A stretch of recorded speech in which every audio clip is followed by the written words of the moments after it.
things just got way worse for Leandro Paredes.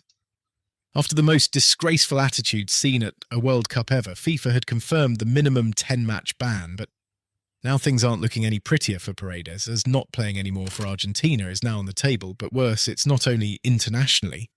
Paredes is about to receive a verdict that could end his entire career altogether. And he can't say he didn't expect or deserve it. This is not a player who occasionally loses his head. This is not someone who makes mistakes under pressure.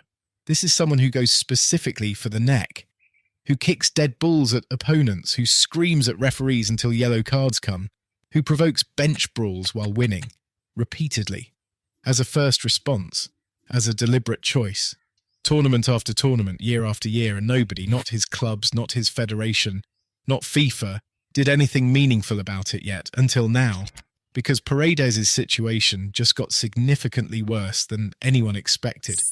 And when you see what FIFA are now looking at, what the pattern file actually contains, and what the precedents say about where this can go, the question is no longer whether this will be one of the longest bans in the history of international football. The question is whether we are talking about something that ends his Argentina career permanently. And I mean that literally. Leandro Paredes is on the edge of never playing ever again. I'm going to show you the evidence. Now, here is what got things significantly worse for Paredes this week, because FIFA didn't just open an investigation into what happened after the final whistle in New Jersey. They confirmed something that has never happened before in a World Cup disciplinary case. They are going back through previous tournaments, through previous competitions, through years of footage, building a complete pattern file on every player involved. And the footage that they found this week about Paredes is disturbing. This means Paredes is not just being charged for what happened in New Jersey, which alone would already produce one of the most serious individual bans to come out of a World Cup in years. He is being charged for all of it, everything, the full career, the complete picture. And this week, as FIFA prosecutors were sitting down with that footage, the internet handed them something extraordinary. Fans across the world have been digging through years of Paredes clips, club matches, international games, Copa Americas, World Cup qualifiers, and sending them everywhere. Leandro Paredes grabbing players by the neck, not once, not twice, multiple times in multiple competitions against multiple opponents, the same action, the same deliberate choice, match after match. Then the consistent kicked balls, deliberately smashing dead balls at opponents and benches when players stopped. The screaming at referees, not frustrated appeals, but sustained, aggressive, contemptuous screaming that gets in officials' faces and refuses to back down.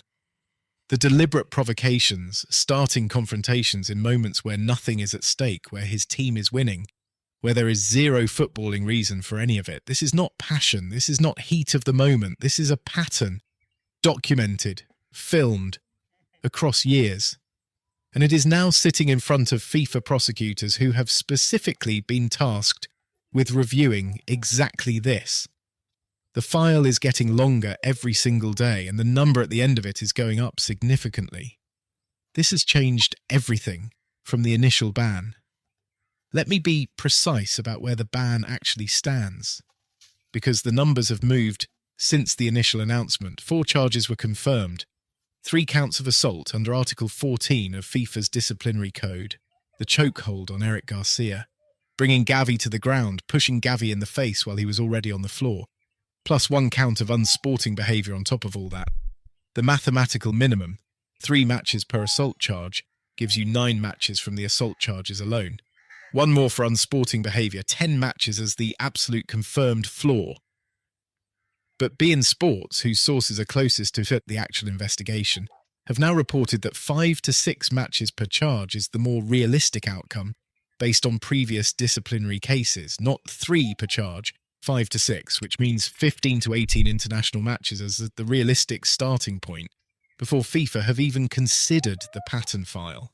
Before they look at the Dutch bench in 2022, where Paredes fouled Nathan Ake and then deliberately smashed the ball into the Dutch coaching staff while his team was winning, to start a riot for no footballing reason. Before the Boca Juniors incident, where Paredes kicked a dead ball directly at Facundo Gucci's backside during a stoppage in play 3 days after the World Cup final while already under investigation. Before all the neck grabs, screams and pushes. And here is where it gets really uncomfortable for Paredes specifically. Because let's see what this means in real terms for a 32-year-old international footballer. The 3 assault charges alone, at 5 to 6 matches each based on BeeIN Sports' realistic assessment, puts us at 15 to 18 matches before FIFA have looked at anything else. This means, without even looking at the pattern files that will significantly worsen the suspension, Paredes would already only be looking at playing for Argentina again after a few years. But here's the detail that makes this significantly more serious than most people have realised, because some people have suggested Paredes could simply retire from international football before the verdict drops and avoid serving any of it. The idea being FIFA bans only apply to international matches, walk away from Argentina duty and the ban becomes irrelevant. But here is what those people are forgetting.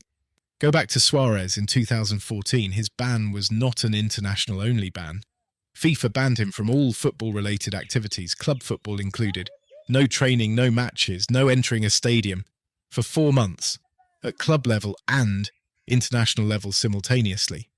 Because FIFA have the power to extend World Cup disciplinary bans to cover all football, not just international duty when the conduct is serious enough. And the World Cup final brawl happened at a FIFA competition, which means FIFA have full jurisdiction, which means they can structure Paredes' ban exactly the way they structured Suarez's.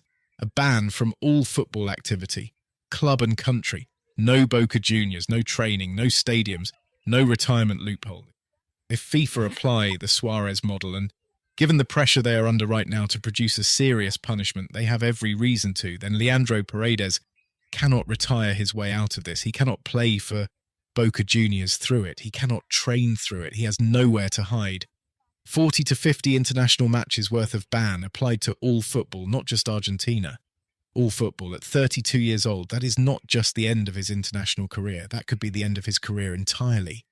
No club, no country, nothing, until the ban expires. And if that happens and the pattern file gives FIFA every justification to make it happen, then the maths become very simple. A 5 to 6 year ban from all football. At 32, he returns at 37 or 38 if he is lucky, at a level where his body may no longer be capable of performing at the top, at a club that may no longer want him, into a football world that will have completely moved on. This is not a ban that ends at a number. This is a ban that could end a career. The investigation is still rolling. The verdict could come any day, and Leandro Paredes, sitting in Buenos Aires, watching the clips circulate, watching the file get thicker, has a decision to make. But if FIFA apply the Suarez model, even that decision is taken away from him.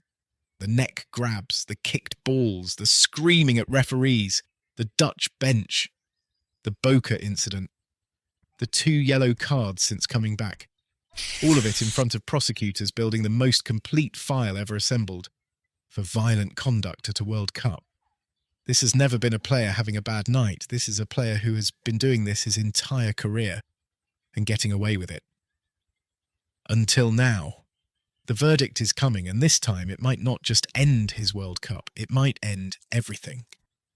Tell me in the comments, do you think he deserves FIFA to apply the Suarez model and ban him from all football? Or do you think he can still continue playing with a minimum ban to see if he learns the lesson? More news are coming soon about him and all Argentina bans, so make sure to subscribe.